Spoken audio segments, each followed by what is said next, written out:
昨天我一激动，花2500块钱租了一个独栋别墅。这大房子真烦，凡尔赛，忘了后门进不去。看这365度无死角的小院子，兴奋的我真想每天早上起来围着院子跑10圈。还有车库，虽然咱没车，咱也不会开，但是咱有车库啊！看看这朴实无华的小花盆，拿来种菜太合适了。这小温泉拿来养鱼吃应该不错。这边鸡鸭养殖业也可以搞起来。别看它现在这么乱，春天就让它变成莫奈的花园。我已经开始兴奋了。去我家里面看看，这是厨房。餐厅这个腿长2.8米的窗户是我租下这个房子的理由，绝对不是因为它的租金只有2500。客厅现在的样子，这个窗户真是爱了。这是客房，给闺蜜。你就睡这儿，是吧？这也不用给你改造了，这就2个床垫。楼上全是我的。这个瞭望台看起来有点吓人。这边的小卧室我准备做成衣帽间。这个大卧室是我的，准备在这里做一个法式双开门。第一次睡这么大的卧室，还带一个卫生间。卫生间门口可以做个小花房。这还有个小露台，可以养很多花。这个树都长上来了，不知道是什么树，会不会开花。主卧的这个卫生间也是挺大的，可以放鱼缸了。再看一眼我的卧室，我已经能想象它以后的样子了。3楼的小空间好像是给我的猫量身打造的一样，虽然它肯定不会住。别墅刚做完地暖，还没干，我准备先把这个一片狼藉的小院打扫干净。看这个脏乱的样子，我今天打扫完差不多得在家躺3天，到时候地暖也干了。一屋不扫何以扫天下？只是这屋有点大，我以为树枝是这样剪的，干脆利落，简简致命，但实际上是这样的。其实这大剪刀用熟了之后还是很有效率的。这院子里真是什么都有，剪刀根、钢筋，说不定后面改造还能用上。看看我又发现了点什么神奇的东西，这是捅了蜗牛窝呀，真是处处有惊喜。这会儿又发现了个灯泡，真不知道这些东西是从哪冒出来的。没想到我在正门这边发现了更大的惊喜，这2个罐子也不知道是干嘛的，好像是小温泉的水源，不知道还能不能用。把这块地方收拾干净，才发现原来它这么大，完全可以在这里种点花花草草，荡荡秋千。这棵大树断了，正好一块扔了。颤颤巍巍地骑着小3轮，翻下后备箱就可以卸货了。这后备箱怎么还掉了呢？后院和前院还有2大堆的枯草。不对啊，不应该是前后院，应该是东南西北4个院。我还是没有习惯这样凡尔赛的日常，马上就顺利了。没想到在最后的关头，铁锹竟然报废了。但是铁锹变短之后，竟然更好用了。它为什么现在才断？卸完最后一车，我终于是赶在天黑之前把小院收拾干净了。啥玩意儿？院子里有很多不知名的植物，有这样随心所欲、奇形怪状的，还有大冬天开花结果的。不知道它们夏天的时候会不会开花？如果不开，那我岂不是还要拔树？天哪，这得有多少棵树呀！我做一个法式双开门，把墙面刷成绿色，地上铺上实木地板，放上铁衣床，对面再做一个大落地书架，完美！我妈非常满意，给我追加了250元预算。那我给你250，你去装去吧。但是定制一整面实木书架的价格，算了，还是求助师傅给我做一个钢筋混凝土置物架吧，量出我想要的大小和书架间距，师傅就开始动手了。钻完孔，打好胶，把钢筋固定好，搭建好钢筋架，把木条做的框架钉在上面，再铺上一层隔板，倒上水泥，然后安静的等上1星期。等它干的时间，卧室的吊顶也做完了。现在我的预算就已经没了一半。过了1周，我怀着激动的心情拆了外面的木架，但看着光秃秃的水泥板，感觉它好像我的额头。只好又花600元请了个老木工师傅，帮我把书架做成拱形嵌入墙体的效果。这师傅一出场，果然不同凡响，电锯在他手里就跟玩似的，几下就做出了我想要的感觉。刮完腻子，整体效果就出来了。是不是还挺有文艺小清新的气质的？再把里面刷上绿漆就更完美了。把外面的框架刷成奶油白色，这奶油白色好像不太明显啊，刷完效果真不错呀。把墙面也一起刷了，浅绿咱还能上手，深绿色只能求助师傅帮忙了。最后的效果真是比我想象中的还要好看。但是5250的预算现在只剩不到2000块了，这还不够买地板的。2500别墅的踢脚线终于干了，我准备自己安装试试，把踢脚线的固定卡扣砸个钉子，确定好高度。再把固定卡扣砸进墙里，最后再蹬着小短腿把踢脚线按进去。装完踢脚线，这墙面看起来果然精致了一点。我准备在书架边打造一整面的玻璃砖墙，会发光的那种。先把灯带固定好，开个灯看一下，是我想要的暖黄色。然后把买来的玻璃砖摆上看看效果。先摆了几层横透明的砖，这也太透了吧，一点都没有神秘感。还是用这种云雾效果的冰影纹玻璃砖吧。师傅在四周留了嵌玻璃砖的口，正好可以卡住玻璃砖，砖和砖之间用结构胶固定上就行了。但是想把玻璃砖的缝隙用结构胶都填满，实在是有点难度，还是用白水泥砌。要开始玩泥巴，小和白水泥真快乐，根本停不下来。用白水泥直接砌玻璃砖比用胶快多了。再用橡胶锤固定好位置。前2天看电视剧，发现林美心穿越回10年前的家里也有一面玻璃砖墙，不知道我砌一面这样的玻璃砖墙，会不会也能穿越时空遇见张万森？所以，如果我2个星期不更新，那肯定是穿越了。这面墙的氛围感被玻璃砖拿捏了。在我的书架上摆上书，摆上各种各样的绿植和杂物。站在这个书架面前，我感觉自己好渺小。书架上堆满东西之后，瞬间就有烟火气儿，真想现在就入住。可惜我还没有床。前2天我在网上买了个法式复古床，不小心刷了我妈的卡，这下她真的要坐2天2夜的火车来打我了。这个床不出意外要自己组装，果然没有意外。说明书还是英文的，这是看不起谁呢？这说明书不看也罢。先用各种材料搭出框架来。然后就开始组装，组装起来还是比较简单的，一点也不费手。这排骨架怎么是弯的？还以为是它在路上风吹日晒导致的，没想到上网一查，它就应该是弯的，这样才能更好的承重。是我孤陋寡闻了，100多斤的体重可算有处安放了。床垫我本来想用旧的，但是我昨天突然收到了一个叫梦百合的床垫，也不知道是谁寄给我。这床垫是卷包设计的，一个人用点力就搬到床上，不知道哪面是正面，哪面是反面。查了一下官网，原来人家是2面都能睡的，一面是软硬适中的，一面是偏硬的。我喜欢偏硬的，就睡这面吧，感觉还挺舒服。就是不知道这到底是谁寄的？难道是我妈？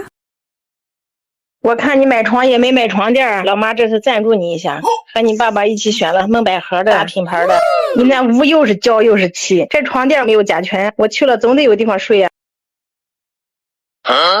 在我妈来之前，这床头的装饰还得整，这下可不敢乱花钱了。网上买了几十块的法式复古相框胚，刷上古铜色的漆，瞬间就身价倍增。打印了几张油画，固定在相框里。10块钱买的塑料珍珠，穿在上面做成小提手，真是绝了。做了几个小的，还差大的画。来了，快请进。我厚着脸皮去找了油画老师，让他给我画了一幅。放进相框里，真油画的质感真不一般，这面墙一下就有灵魂了，就是还差点氛围灯。可惜已经洗不干净了，看来要做针线活了。买了2种颜色的布料，我觉得按照沙发的形状裁好布料，把它缝合好应该就行了。这剪鱼的剪刀好难用啊，没事，小场面，剪开一个小口，一扯就完了。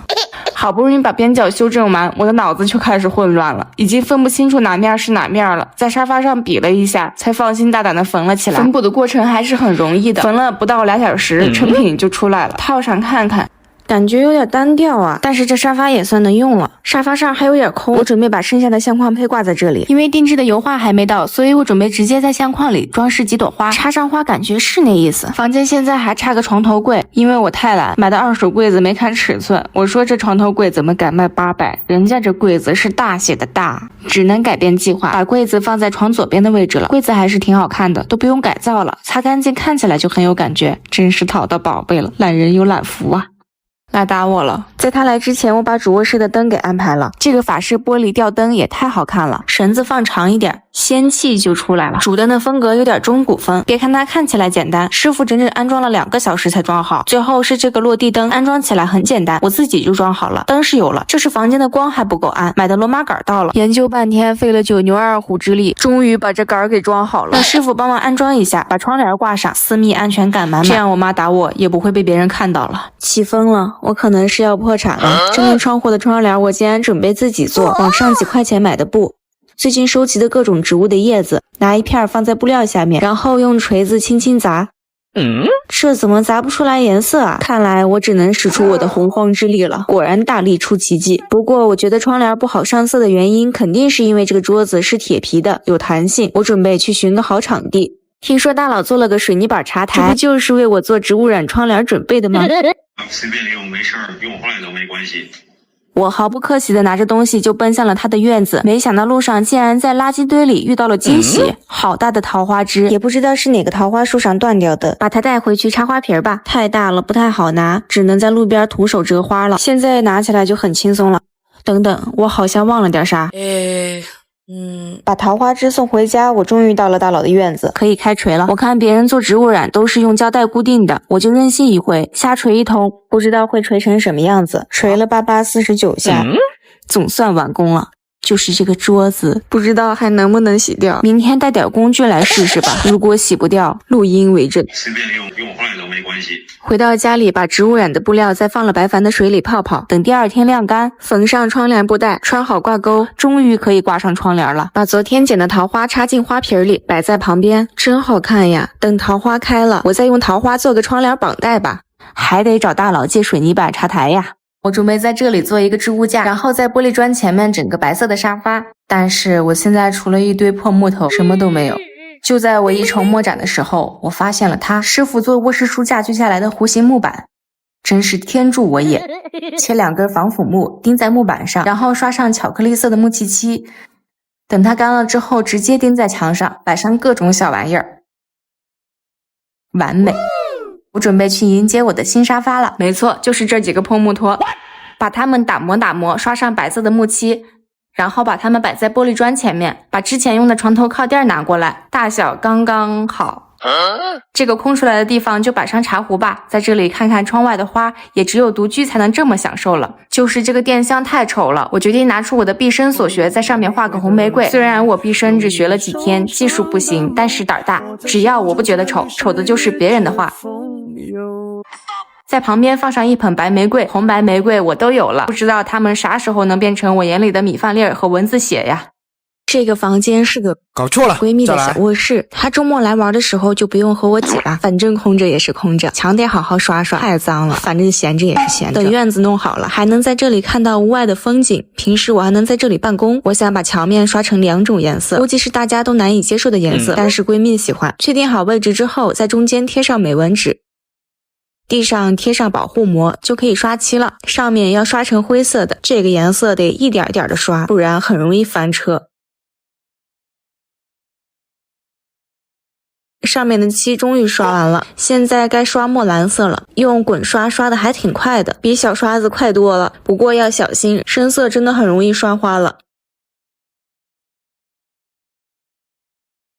正面刷完了，颜色还没干，看起来好奇怪，该不会翻车了吧？等干的差不多了，再刷一遍。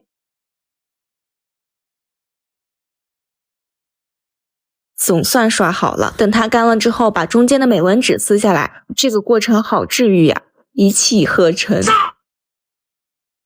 没事儿，小场面，一会儿把颜色给它补上就行了。该给这个缝隙补上颜色了。最近一直在刷漆，但是这么细致还是头一次。屏住呼吸，慢慢刷，不能把颜色给刷出去了。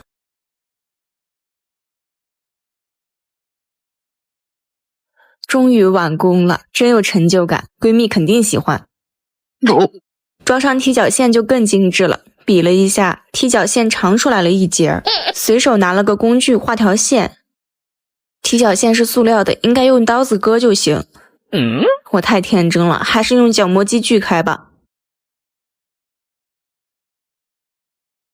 怎么歪了？看来还是得用专业的工具呀。我把师傅遗留的角钢翻出来了，用这个就差不多了。直接把边角磨直吧，这次长度刚刚好。再抹上结构胶，然后把它贴在墙面上，完美。再把其他的踢脚线也装上。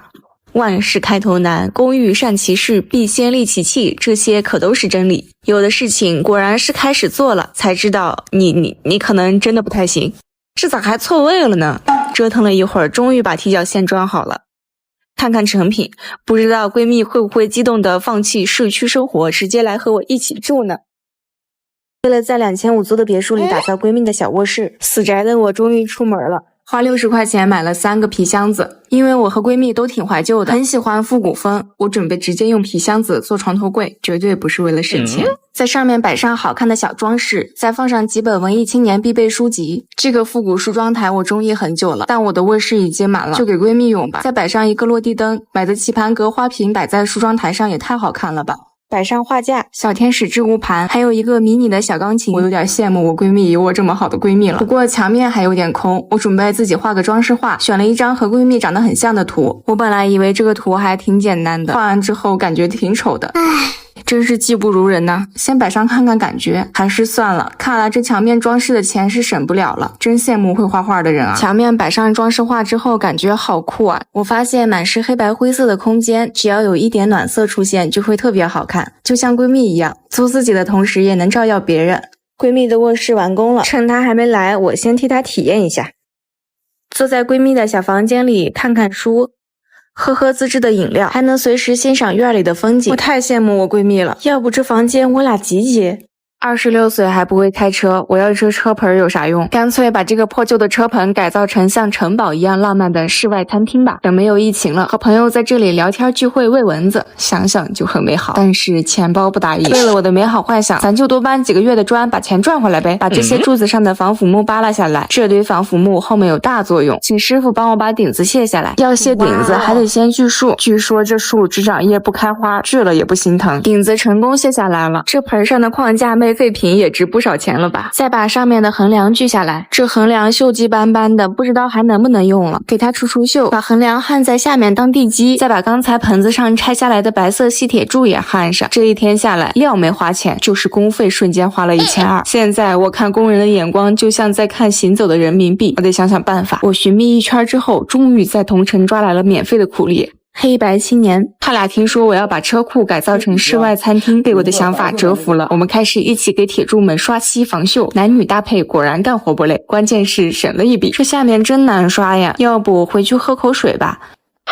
防锈漆在我们的努力下终于刷完了，再买点防腐木就可以给我的室外餐厅搭框架了。为了配上你这独栋别墅的尊贵身份，我特意给你买了最贵的防腐木。来，把钱给我转下。天哪！一觉醒来，我的室外餐厅竟然已经搭好了框架，有人给干活的感觉真好。这漆就自己刷吧，我准备全部刷成白色，先从侧面开始。这个高度需要借助梯子的力量。不出意外，这漆可能会借助风的力量精准的砸在我身上。这清漆真的好难上色，不过我问了师傅，必须用防腐木才能防雨、防潮、防腐，逃避是不能了。认命的多刷几次吧。刷了这么多漆，我的刷漆速度明显增快了，我有点飘了，我感觉自己完全用不到梯子了，有些高度跳一跳还是能够到的。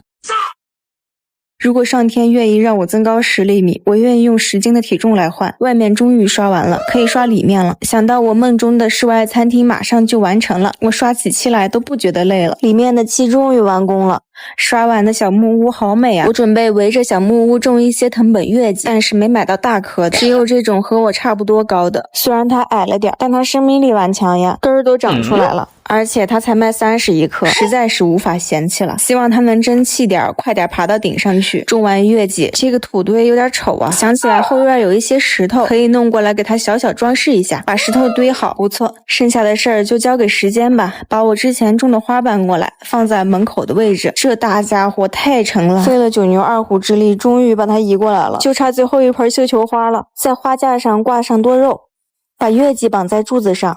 希望它快点长大吧。在门口把太阳能灯安排上，小猫爪还挺可爱的，再放个小猫咪在旁边，完美。明天把帘子挂上，灯安排上就更浪漫了。等到月季爬上屋顶，我和猫坐在亭子里，它吃它的鱼干，我吃我的晚餐。别再问我幸福是什么了，幸福就是它吃鱼，我吃肉呀。现在一出门就能看到大花奥利给。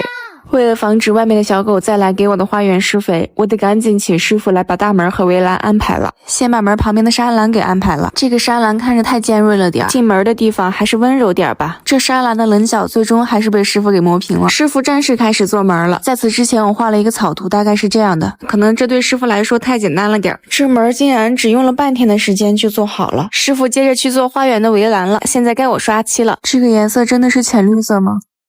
怎么这么艳呢？先刷上看看，估计大面积一刷就不会这么艳了。果然现在看着就好多了。刷漆好治愈，就是手有点酸。这刷漆的单一姿势让我又想在门上画画了。算了，还是放过它吧，胜利就在眼前了。不过还有另一面没刷呢，奥利给！外面的可得好好刷刷，这可是大门呀，别人来找我一眼就看到它了。这门刷不好可就有失颜面了。带着坚定的信念和对自我的鞭策，我终于把这门给刷完了。自己刷的漆真是越看越好看。我准备把旁边的框架刷成白色，这样和我的小木屋很搭。现在可真是一年里最美的时候呀，蓝天白云绿树，空气里都散发着油漆味儿。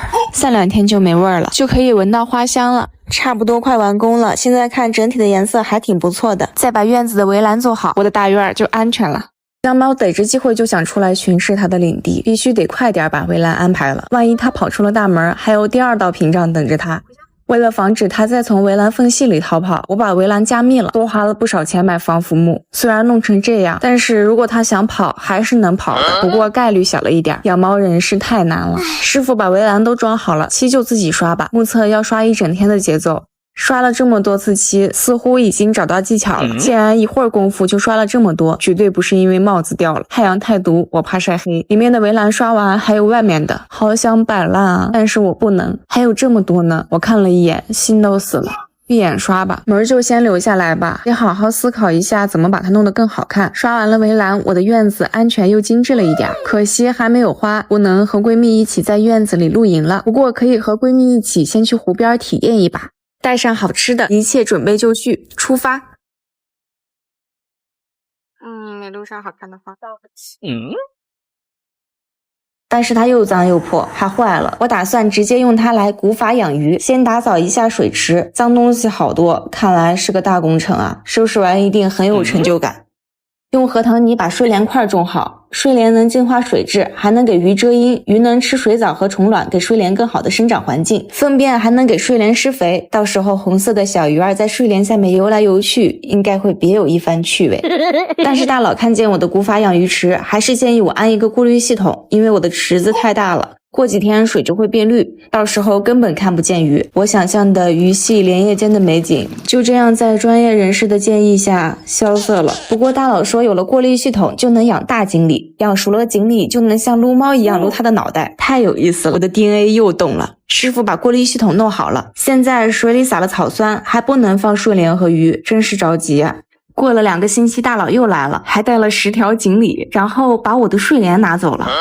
锦鲤换睡莲，还有这种好事儿？看着锦鲤在水里游来游去，我想起自己6岁的时候，外婆正准备杀刚买的大鲤鱼，我看到鱼在盆里扑腾，觉得它好可怜啊，抱起鱼就跑到了河边，边哭边准备放生。它翻着白眼听我说了好多告别的话，我说世间险恶，万物有灵，为什么你这么惨要被吃？现在我觉得鱼真好吃。之前让师傅做了几个拱形的门，客厅的线条立刻就柔和了，充满了温馨感。该给客厅刷漆了，选来选去还是决定刷成芥末黄色，和整个家的风格很搭。找了师傅来刷墙，今天是当监工的一天，好开心。这个颜色搭配木色的家具肯定特别好看。不知道我定制的书架墙什么时候到时候在正面墙摆上一整面书架，对面弄个沙发，铺上地毯，再放上木质的小茶几，我觉得我能宅家1个月不出门。师傅把客厅的墙都刷完了，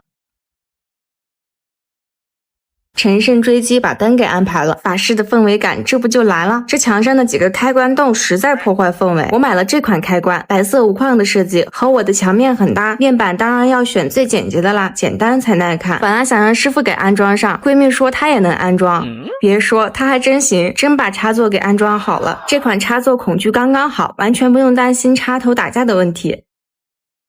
最后在天花板的四周装上筒灯，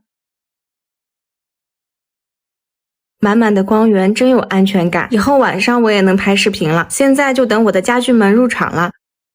本来以为这个草坪要自己铺，结果送草坪的老板直接帮忙铺了，这也太好了。这个草看着好像有点高呀，过几天得剪剪，想想就腰疼。石板缝隙里也铺上草坪了，有了绿色就是不一样呀。现在看整个小院都顺眼多了。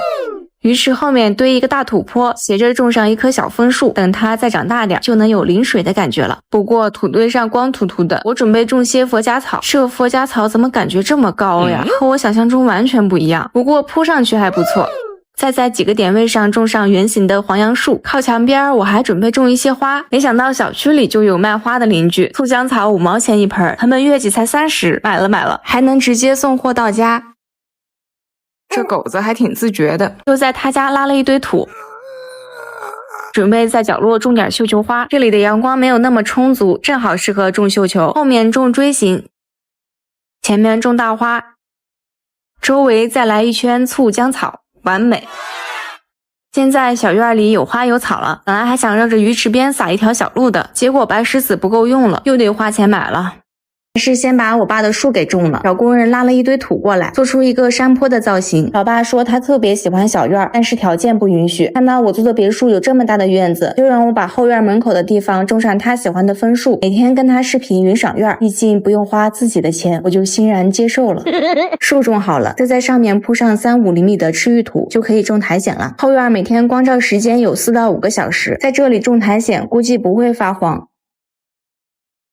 铺完苔藓之后，整个后院的空气都清新了，正好旁边还有个大石头，天然就有点小造型。我把剩下的苔藓铺到这里了，真好看。再把路上铺上灰色的石子，这感觉立马就有了。小时候幻想每天打开门都能看到不一样的风景，现在我的梦想成真了。此刻门外还是满眼苍翠看不完的盛夏，等秋天来了，就是满枝火焰烧不尽的风雅。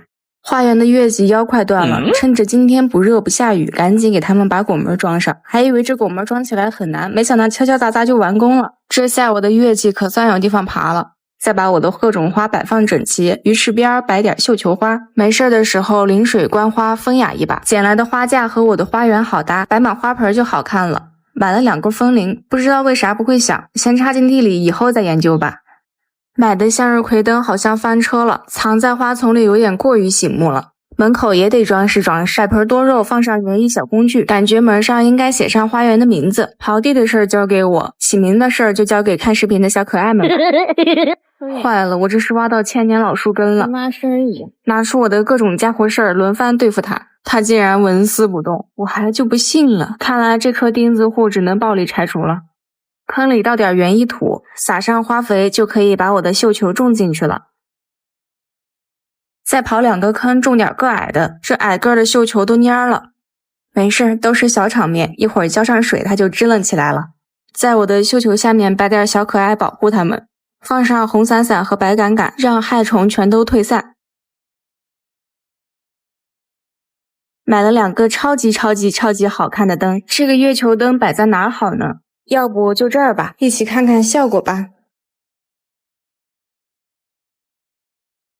不知道的还以为我把月亮偷回家了呢。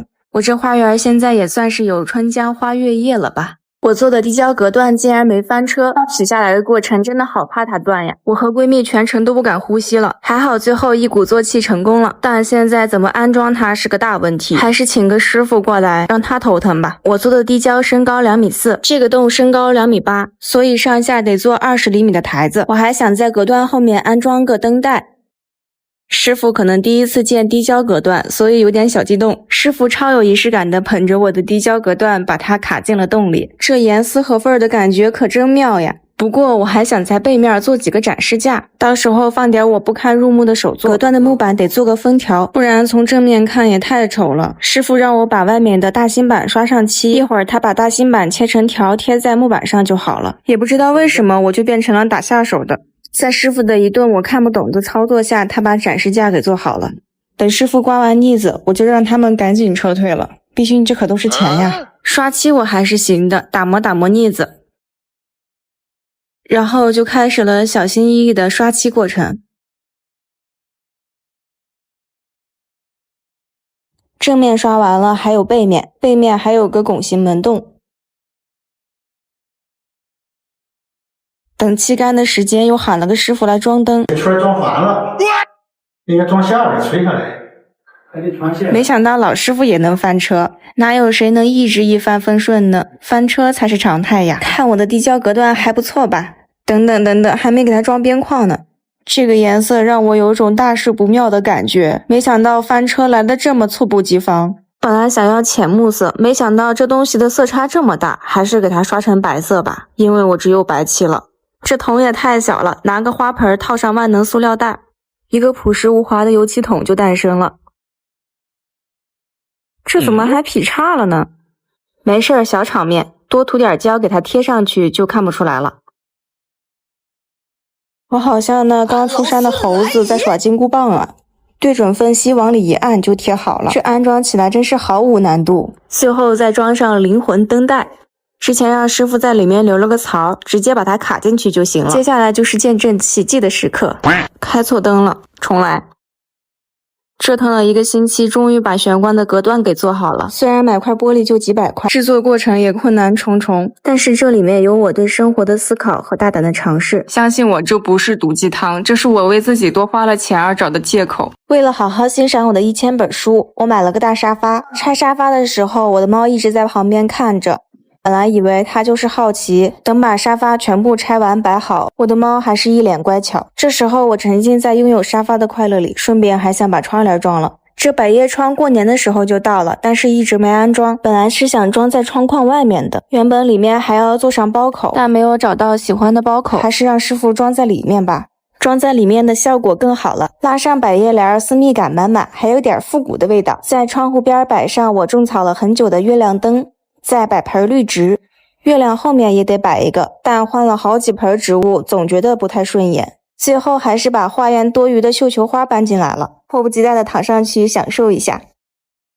沙发边摆了同色的柜子，上面也放盆绿植，再来一盏文艺的灯，沙发也得些微布置一下。在沙发墙后面挂上装饰画，地上再铺个地毯，这个墙还是有点空啊，还得买几个置物架。客厅怎么能没有茶几呢？于是我把室外的茶几灯给搬进来了，放在室内一点也不违和，就是这桌子太空了，一点学习的氛围都没有。铺上文艺的小桌布，再摆点好吃的，摆上看书架，再放上香薰，在这里看书肯定是香香的。桌子布置的差不多了，做了杯新疆奶茶，准备好好犒劳一下自己。在客厅看书不仅能坐着看，还能躺着看。当然最开心的并不是我，而是我的猫，因为它终于能享受抓沙发的乐趣了。最近有1万个人让我们把这只有半米宽的露台给垫高。先量出露台的高度，拿出家里祖传的木头，锯出4条和露台宽度一样长的木条，再用粗一点的龙骨给它们做2条腿。我这个锯子锯得太浅了，只能把腿的4周都锯一遍，然后再扭一扭，腿就扭掉了。没想到一比划，剩下的木头还能再做2条腿。窄条露台为了方便下水，左右的高度差还挺大的，这腿的高度也不一样，真是难为我这个数学废物了。再把木板和腿连接起来，长钉子还买少了，只好把钉枪里的钉子拿来用了。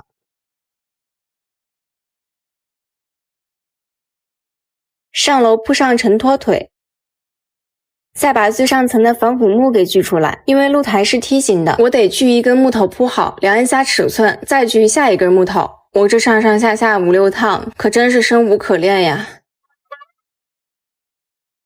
露台的地面终于铺好了防腐木，现在还得把防腐木和承托腿都固定上。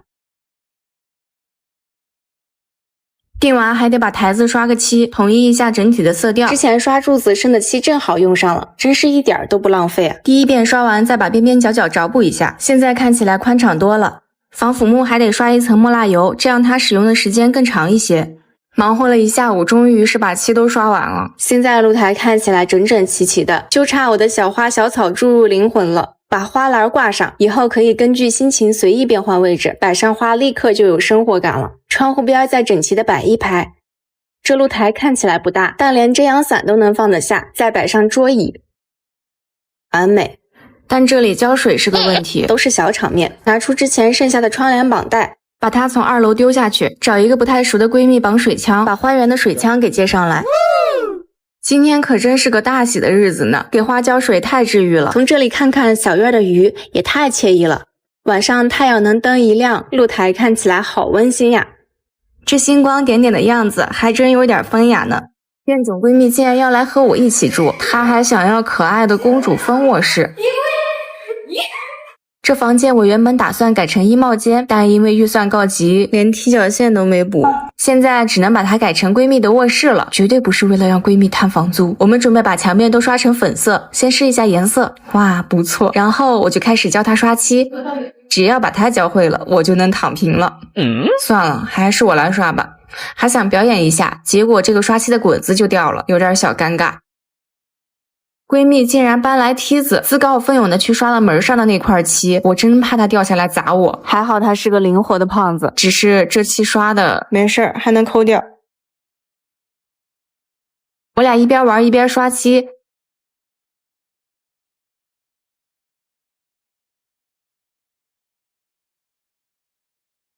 终于把卧室的漆给刷完了。再把踢脚线给补了，因为别墅整体都是复古风，所以闺蜜的卧室也准备改成复古的公主风。我们买了3D 立体墙贴，把它围着墙贴一圈。现在有点复古的感觉了。不知道什么样的床才能配得上这么粉嫩的房间。闺蜜说她家有个闲置的床很合适，这好像真是张床，就是没有床头。甚至看上去有点危险，还挺稳当的。先给他整张床垫吧，这样晚上他就不用和我挤了。换上我俩精心挑选的4件套，本来以为2个人一起套被套的效率很高，没想到我们没啥默契。再在床头钉上帷幔架，忘了拿钉子了，先让闺蜜帮忙举着吧。这真是为难我俩的身高呀。终于把帷幔给装好了，好梦幻呀，就是没有床头，看着有点奇怪。要不我再用我的聪明才智给她变个床头出来。院主闺蜜竟然搬来了她家的老古董柜子，她说这是她家祖传的柜子，非常适合她的复古公主风卧室。公主风不能说一模一样，只能说毫无关系。看来只能把这个柜子改成公主风了。这柜子上面还有个存钱罐呢，打开看看里面有没有宝藏。果然毫无惊喜，指望靠它发财是不可能了，还是老实的把柜子给洗干净改造吧。冲洗了3、4遍才感觉干净了不少，再把边角给钉好。这柜子上还有一个小门，听闺蜜说这后面以前是放夜壶之类的。还是先把柜子整体刷一遍漆吧，没有什么是刷一遍漆不能解决的，如果有，那就是闺蜜和你一起刷漆。这刷着刷着就一不小心都白了头。柜子外面刷的差不多了，再把里面给刷了。这里面还被闺蜜画上了我俩的肖像。看来她是迫不及待想画画了呀。把柜子整体刷白之后，我感觉柜子的型还是不错的。这柜子正好有4扇门，可以画4种代表季节的花朵，然后再把闺蜜画成花仙子，守护着花朵。闺蜜昨晚迫不及待的在柜子上打好了草稿，她画的是真好看，但是这秋天画错了，重新画上了代表秋天的银杏树。看她给自己画的这小翅膀，不知道能不能带她飞翔。不过童话世界里，仙子们总是无所不能的。画着画着，我突然意识到，不知道从什么时候开始，童话从我们的世界里消失了。我们很清楚的知道，现实不是童话，我们没有魔法。听说白雪公主在台，现实是闺蜜这只仙子会被我当成神奇标本抓起来。闺蜜的4季仙子图画好了，把下面的小柜子也改造了。底部的柜子贴上美纹纸，画几个边框就好了。上面的小柜门直接刷上浅蓝色的漆就行，再把木装饰条给装上，这也太难拆了。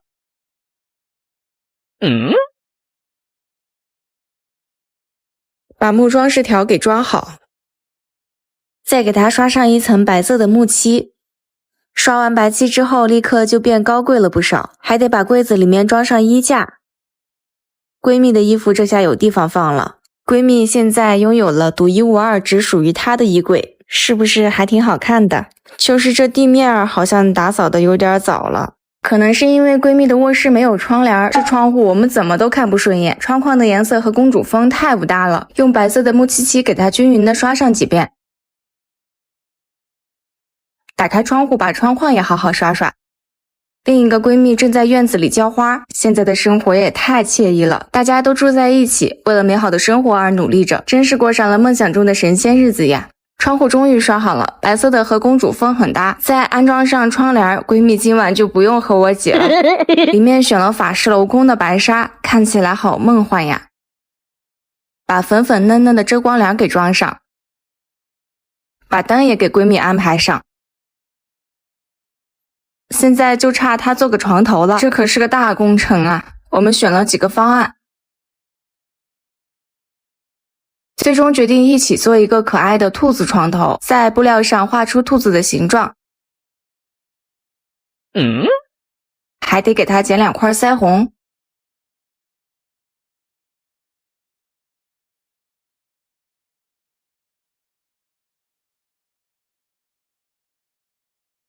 全部剪下来之后，把它们缝合在一起，把里面装上棉花，一个可爱的兔子床头就做好了，放在床头看看效果。这也太萌了！我先替闺蜜躺上去试试，还挺舒服的。看来今晚她不用和我挤了。你们见过只有30平米却住了30年的房子吗？这房子就是我闺蜜家。哎，你先别进来，我要去收拾。她想请我把她家改成田园风。看到客厅的时候，我还以为挺简单的，把东西收拾收拾，然后重新布个局，改造起来还是很……这真的是她的卧室吗？这怎么会有这么多东西啊？这是开杂货铺的吧？各种意想不到的东西堆积在一起，真是啥都有啊。把房子改成田园风不难，难的是把它囤积了30年的东西安排好，归纳整齐。一打开柜子，东西稀里哗啦往下掉的声音，好像是在嘲笑我掉进了友情的陷阱。但这只是个开始，除了卧室，它小小的卫生间也五脏俱全，光梳子就有2、3、4、5、6把。 6把。就你那点头发，你还6把？然后这狭窄的厨房竟然塞下了这么多小电器，大点的汤圆锅。我感觉我现在一个头3个半打，一个给厨房，一个给卫生间，一个半给卧室。先挑战最难的卧室吧，得先收拾一下。这8个满满当当的大柜子竟然让我无从下手，这么多东西该怎么收拾呢？收拾完怎么摆呢？摆完往哪儿放呢？本着闺蜜之间有福同享有难同当的原则，我现在跑还来得及吗？这么多东西都要咱俩搬？对呀，我跟他亲一起。哎呀，我想帮闺蜜把住了30年的老破小改成清新田园风。改造之前得先把她的卧室清空，我们买了几十只大箱子，把箱底封好，看样子今天得大干一场了。这柜子里真是啥都有，你以为这是一本史记，其实它里面是私房钱。我的天哪，她的书架里怎么一点空隙都没有，全都塞满了东西。这时候我还天真的按照分类把东西放进箱子里，想着回来能按照分类再摆放，但我这都装了10几个箱子了，怎么感觉好像没啥进度啊？我觉得我现在像个怨种，而且现在他家客厅已经摆不下箱子了。还好他这栋楼的2楼有个空房出租，果断把它租了放杂物。这下终于又可以专心清理东西了。打开他的柜子就像开盲盒，永远都不知道书后面有啥。我已经收拾出来几千卷手账胶带，几千本没拆分的本子和书，还有各种笔，目测没有几百支也上千了吧。还是让闺蜜再邀个人吧，不然我俩今天是收拾不完了。快来帮忙！快！这姐妹眼神真不错，一看这屋里的氛围不太对，还想跑。你以为我没试过吗？还是一起干活吧，姐妹。是谁说3个女人一台戏？你看这姐妹一会儿就自动退出了。原来她喝个水的功夫就被外面的箱子给堵住进不来了。箱子不够编织袋来凑。现在我已经累得顾不上分类了，把闺蜜电脑桌上的东西都装进去。这些东西体积都比较小，得做几个让她的东西一目了然的小柜子。最后打包好闺蜜的床铺，让闺蜜找了搬家公司来帮忙，把几十个大箱子给搬下去。搬家小哥说这一个箱子大概200-300斤，今天他的工作量得按吨计算。相比之下，这几个大柜子好搬多了。最后把闺蜜的床给搬走。历时2天，这住了30年的卧室终于被清理干净了。但这只是个开始。但当我向邵师傅提出想法之后，师傅和师傅们展开了激烈的讨论。这次的工程有点大，他的卧室高240厘米，现在离地面80厘米的墙上钉上4厘米龙骨，做8条支撑腿，再铺上2厘米床板。此刻闺蜜还能在上面行走自如，请问闺蜜身高多少？房顶上也得打一圈龙骨，但是得先把灯给移走，再拆掉顶子上的石膏线。这墙里面怎么还掉渣呀？果然是几十年前的装修，看来墙面得重新弄一遍了。把房顶和床板的横梁用木方子组合起来，再封上木板。为了让这小卧室看起来更像卧室，木头最外层封上一层石膏板，再开3扇窗户，最后挂上腻子。再在床头给闺蜜做了一个薄柜子，让师傅留了一个电源，插上投影仪。到时候再给床尾安排一个升降投影幕布，就能美美的躺在里面看电影了。床下面我准备做成3个区域，最左边让师傅做了一个大拉篮，这里面能放下不少东西了。最里面做了2个柜门，收纳平时很难用到的东西。外面这个空间，对了，它还有2只猫在我家待着，这个空间就留给闺蜜的猫了。从中间隔开，一边一个小猫窝，看着这床，想象3小只睡在一起的画面，一定特别温馨。不过这80厘米高的床，楼梯该怎么做才不占空间呢？不得不把墙面全都铲掉了，这墙面还真是脆弱，一铲子下去就稀里哗啦碎了一地，很快他家就变成了土房子。刮上粉刷石膏和墙面找平，再挂上一层腻子，打磨平整之后，我们终于可以给卧室重新刷漆了。得把之前做的床保护起来，把床四周贴上美纹纸。闺蜜买漆回来了，我俩分了工，她爱贴美纹纸，我来刷漆。我们选了奶黄色，这个颜色一年四季看都有不一样的感觉。春天像地狱里阳光，夏天像雪糕一样清凉凉的，秋天是大丰收的感觉，现在是冬天，有种暖洋洋的慵懒。卧室的漆终于刷完了，这里没刷漆，准备做一整面书架墙，放闺蜜的几十箱书和本。我俩研究了半天，终于有了一个省钱的方案，决定直接用原来的老书柜来改造一面书架墙。先卸掉柜门，这书柜太厚了，去掉柜门也还是厚，得求助师傅把它锯薄了。淘汰掉几个快散架的书架，这面墙还差2个书架，顶上也得让师傅做上书架。沟通完，师傅就开工了，先把老书架锯薄。师傅这手太稳了，一点都没翻车。再做中间的书柜，最后是顶上的。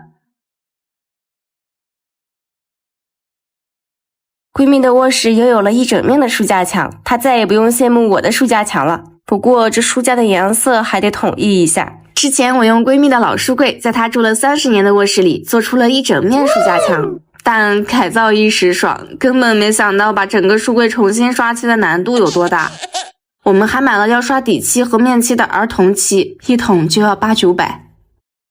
再看这书柜的边边角角，我的脑袋好疼啊！把书柜擦3遍之后，开始给它上底漆。这才刚开始就感觉到了难度，这老柜子太吃漆了。刷柜子格里的边角最难了，一不小心就拉的到处都是。好不容易把整面墙的漆都刷完了。现在几点了？我哪知道几点了？等第2天漆都干透了，还要再上一层面漆。考虑到这边边角角刷漆的难度，为了让整体的颜色均匀，我这次尝试了新的工具，就是这个看起来有点不靠谱的喷漆筒。先倒一点点试试，没想到真能喷出来，还挺均匀的。喷漆也比刷漆快多了，不过得先把四周都保护起来，再接着喷。这喷漆还挺好玩的，但是本来对喷漆不抱希望的我，忘了戴护目镜。还好闺蜜戴了眼镜，让她喷试试。这喷漆还挺治愈的，用了1个多小时就把整个柜子都喷好了。现在闺蜜的卧室里是带着灰调的淡绿和奶黄色为主的，还差点明艳的色彩增加活力。是时候给闺蜜的卧室准备几张装饰画了，让闺蜜把朋友们都喊来。好多参赛选手，一起描绘我们的出彩2023。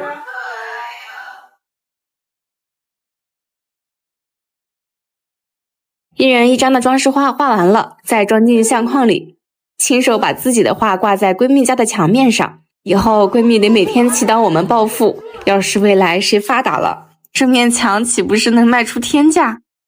真是1寸地方也不能放过呀！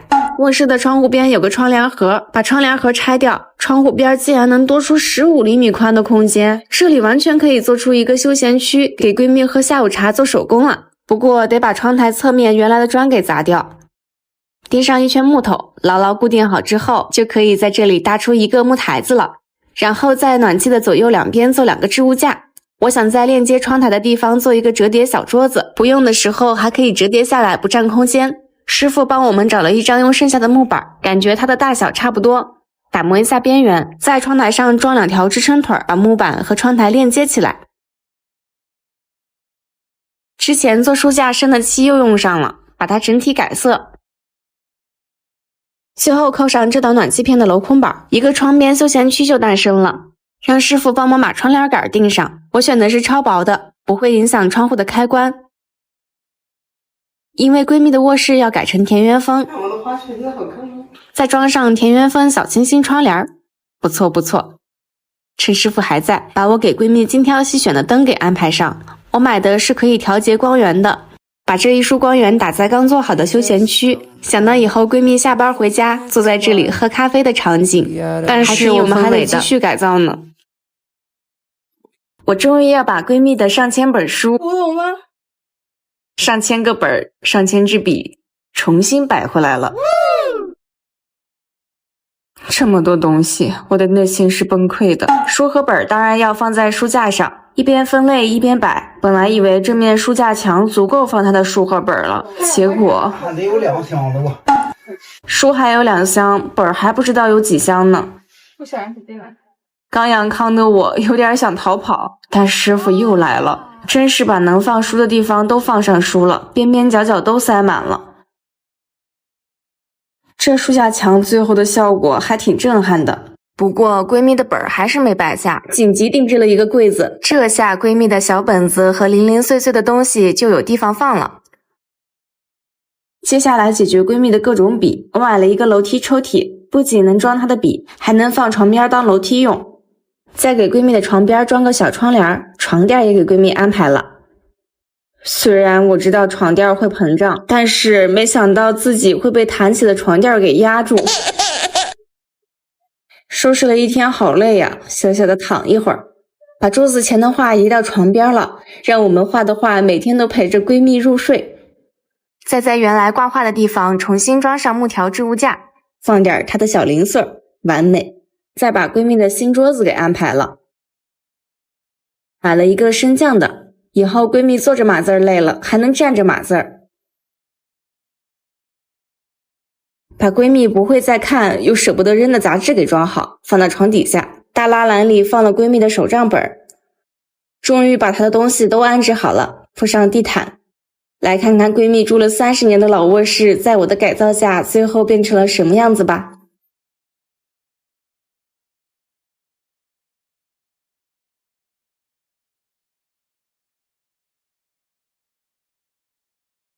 虽然家不够大，但是足够装下自己喜欢的一切。守护闺蜜的小美好，就是我这次改造的意义吧。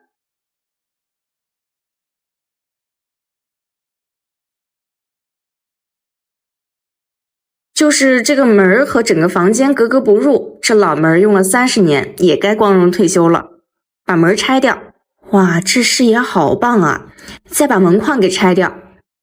我想把闺蜜的门改造成现在很火的谷仓门，需要在上面安装一个滑轨，得先把玻璃框给拆掉，然后用石膏板封住，整体挂一层腻子。门头封好之后，让师傅用2块薄木板钉在一起，做了一个平平无奇又省钱的木门。在客厅装上滑轨，再把门给装好，推一下试试，这感觉很丝滑呀，不错不错。再把上面的黄色油漆给补上，门框也得刷上。现在它还只是一个平平无奇的木板门，这咋全是白的？但是一会儿就让它不一样。我准备在闺蜜的门上画上属于我俩的专属漫画。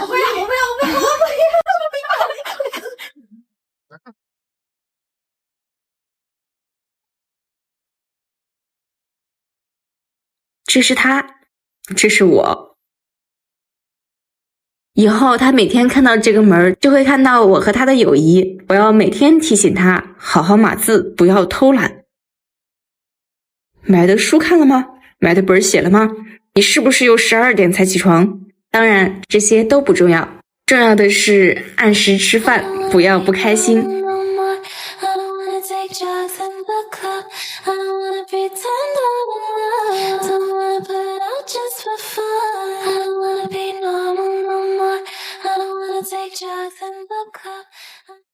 我的内心是拒绝的，但是为了我们的友谊，我觉得这厨房也不是不能改。这厨房一看就闲置好久，到处都是灰，先把杂物收拾出去，露出它本来的面貌才好改造。这碗怎么都没洗，我还得给它洗个碗，这他得包多少个红包感谢我呀？收拾厨房又跟寻宝一样。好不容易把厨房的东西清空，我又犯难了。这个木盒子拆不下来，还有水池下面的木台子也拆不下来，得找师傅来帮忙卸掉。把顶子上生锈的晾衣杆也拆了。这个大柜子有点厉害，师傅拆了半个小时才拆掉。拆完还发现这下面竟然是个大洞，还是赶紧给它盖回去吧。搬完油烟机，我发现这厨房的瓷砖好多都掉了。本来只是想小改一下，天哪，这下又是个大工程。这老厨房的改造还得让我继续头疼啊！给厨房重新贴瓷砖不太现实，还是选了省钱又省事儿的护墙板。在包护墙板之前，还得把瓷砖都砸掉，必须得让闺蜜出点力。不知道是瓷砖太老，还是闺蜜太给力，她竟然真的把一面墙的瓷砖都卸掉了。卸完瓷砖，在顶子上贴上木色的护墙板，给厨房增加一些自然的感觉。四周装上白色的护墙板，清清爽爽的，真不错。整体装完护墙板的效果还是很好的，和之前完全不一样。但厨房收拾出去的十几箱东西还得再摆回来，这小厨房的收纳我可得好好盘算一下。定制的 L 型小橱柜到了，一起来看看1.1米的空间能放下什么样的橱柜吧。组装好橱柜，换掉水龙头，再在原来的位置装上洗菜盆。因为宽度有限，这地方只能放一个30厘米的洗菜盆，反正闺蜜一个人住，这小洗菜盆也够她用了。再把灶台的位置切出来，放上她原来的灶台，最后的效果还挺不错的，和原来大不相同了。虽然橱柜里的空间能装不少东西，但是对闺蜜来说还是不太够。我们准备出去讨点收纳，把买回来的超级大架子摆在这个凹槽里。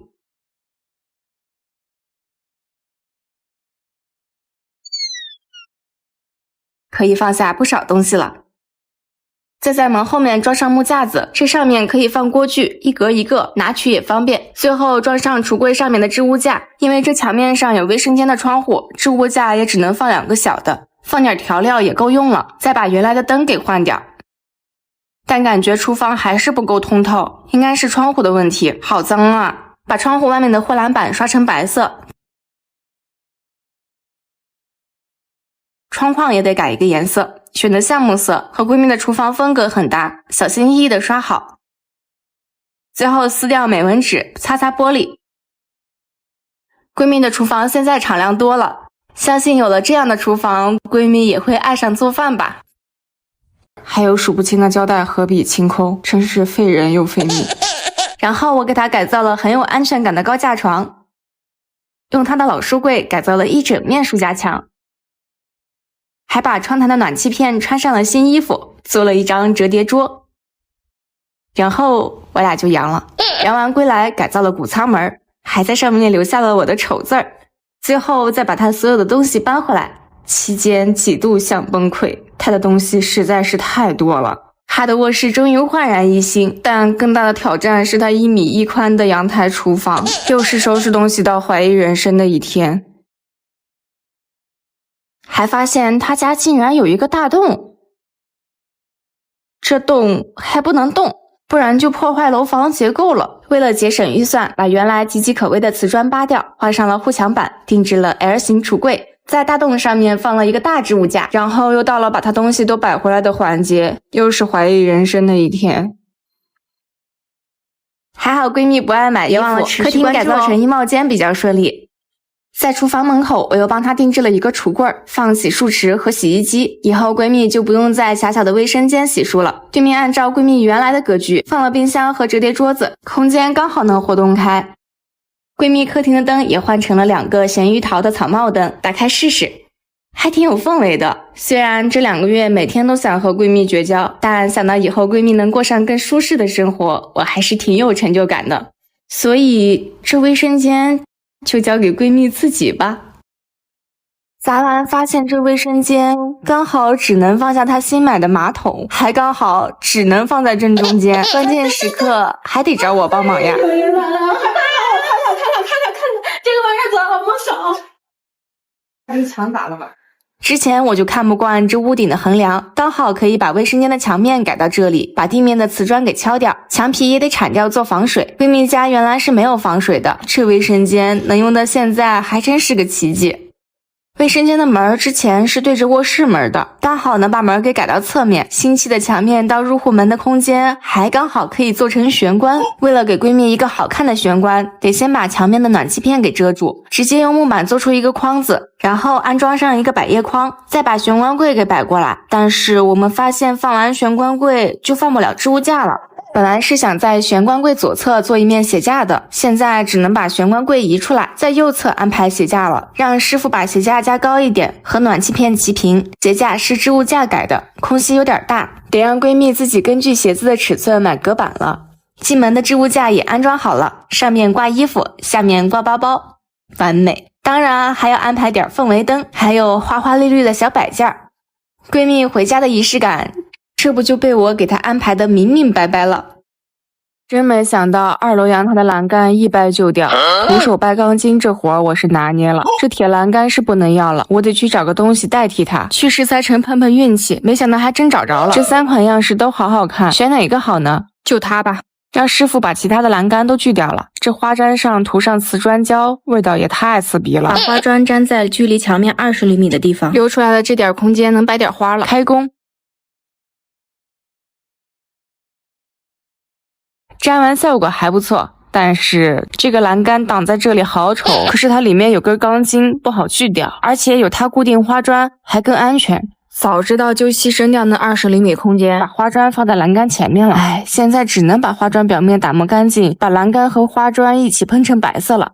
栏杆变白之后和花砖墙和谐了很多，现在开始把花砖喷白，但是理想和现实总是有点差距，食指都按到抽筋了，这砖还是上不了色，难道还得买点外墙白漆？本不富裕的家庭更加雪上加霜。蘸点外墙白漆，滚掉多余的部分就可以刷了。现在下面练练手，这漆刷起来就是快呀，这下有效率多了，一个手痒，我把墙面也刷白了。之前脏兮兮的黄色看着太闹心了，白色上墙好了许多。明天再给小露台整几个花架和室外桌椅，摆上花花草草，完美。别幻想了，还得先干活呀。2021三餐四季，阳光和煦。2022，我们一起期待更多美好。昨天晚上又下雪了，今天地上的积雪还真不少。先把露台上的雪打扫干净，然后让木工师傅帮我的露台量身打造了一个小花架。师傅就是师傅，干脆利落，这花架不到2个小时就做完了，看起来结实又实用，可以放好多花了。现在该我忙活了，把原来家里的木盒子拿来了。它今天的作用可不只是放东西这么简单，还要承受生命不能承受之重。给花架均匀的刷上一层黄色的木漆漆，这漆都是之前用剩下的，赶在过年咱也没别的颜色可选，但是只有刷上了木漆漆，防腐木才能真正的防腐啊。还好黄色和整体还是很搭的。终于刷完了漆，可以铺防腐木地板了。这木地板经过了4个月的风吹雨打日晒雨淋，已经不复当年风采，不过没事儿，我觉得它还能再坚持半年。我只有粉色的木漆漆和黄色的木漆漆了，不知道这盒子上刷哪个颜色好看，所以我决定外面刷粉的，里面刷黄的，公平公正，就是刷起来难度更大了。这个木盒子就外面刷黄的，里面刷粉的吧。其实最好看的还是木头本身的纹路和颜色，自然的感觉最有味道了。但是我没有水性木漆，只能让它走另外一个风格了。刷好的木盒子晾干之后，就可以给它们摆出造型了。这黄家粉好像小时候吃的一种雪糕呀，是叫啥来着？整体看一遍，这几个颜色还挺温暖的。自己动手的东西是怎么着也没法嫌弃啊。